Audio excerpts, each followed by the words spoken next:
Welcome to Vedavyasa academy. Dear friends, మన పొరుగున ఉన్నటువంటి పాకిస్తాన్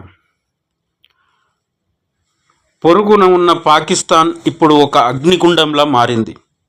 ఒకవైపు ఆర్థిక సంక్షోభం, మరోవైపు రాజకీయ అస్థిరత, వీటన్నిటికి తోడు పౌర యుద్ధం వచ్చే పరిస్థితులు కనిపిస్తున్నాయి. అసలు పాకిస్తాన్లో ఏం జరుగుతుంది? మనం చూసినట్లయితే ఆత్మాహుతి దాడులు కూడా పెరుగుతున్నాయి. సో ఈ మొత్తం విశ్లేషణను ఈ వీడియోలో చూద్దాం. ప్రజలు వర్సెస్ సైన్యం. పాకిస్తాన్ చరిత్రలో ఎప్పుడూ లేని విధంగా ప్రజలు నేరుగా సైనిక స్థావరాలపై దాడులు చేస్తున్నారు. ఇది ఒక రకమైనటువంటి అంతర్గత తిరుగుబాటుకు సంకేతం. ఇక మాజీ ప్రధాని ఇమ్రాన్ ఖాన్ అరెస్టు తర్వాత మొదలైన అశాంతి ఇప్పటికీ చల్లారలేదు. ప్రభుత్వం మరియు న్యాయ వ్యవస్థ మధ్య ఘర్షణ దేశాన్ని బలహీనపరుస్తుంది. ఒకవైపు బెలూచిస్తాన్లో స్వేచ్ఛ కోసం జరుగుతున్న పోరాటం ఉగ్రరూపం దాల్చుతుంది. మరోవైపు తెహ్రీక్-ఈ తాలిబాన్ పాకిస్తాన్.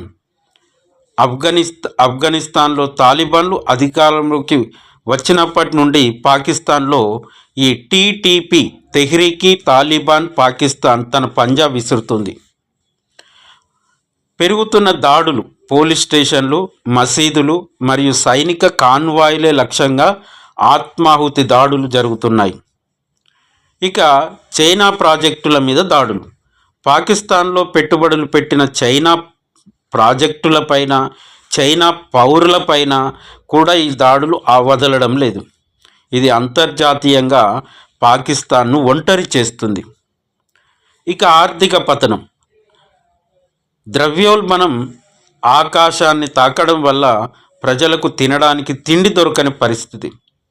ప్రభుత్వం ఉగ్రవాదాన్ని అణిచివేయడానికి బదులు మనుగడ కోసం, అప్పుల కోసం అల్లాడుతుంది.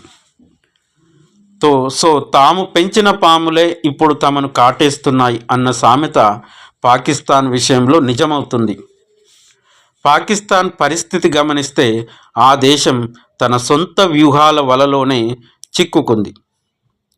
ఉగ్రవాదాన్ని ఆయుధంగా వాడుకున్న దేశం ఇప్పుడు అదే ఉగ్రవాదంతో చిన్నాభిన్నమవుతుంది. ఒక దేశం అంతర్గతంగా బలహీనపడితే అది పొరుగు దేశాలకు కూడా ముప్పే. మరి పాకిస్తాన్ ఈ ఊబి నుండి బయటపడుతుందా, లేదా చరిత్రలో విఫల దేశంగా మిగిలిపోతుందా? ఈ అంశంపై మీ అభిప్రాయాన్ని కామెంట్ రూపంలో తెలియజేయండి. ఈ వీడియో నచ్చితే లైక్ చేయండి, షేర్ చేయండి. మరిన్ని ఇన్ఫర్మేటివ్ వీడియోల కోసం మా ఛానల్ని సబ్స్క్రైబ్ చేసుకోండి. జై హింద్.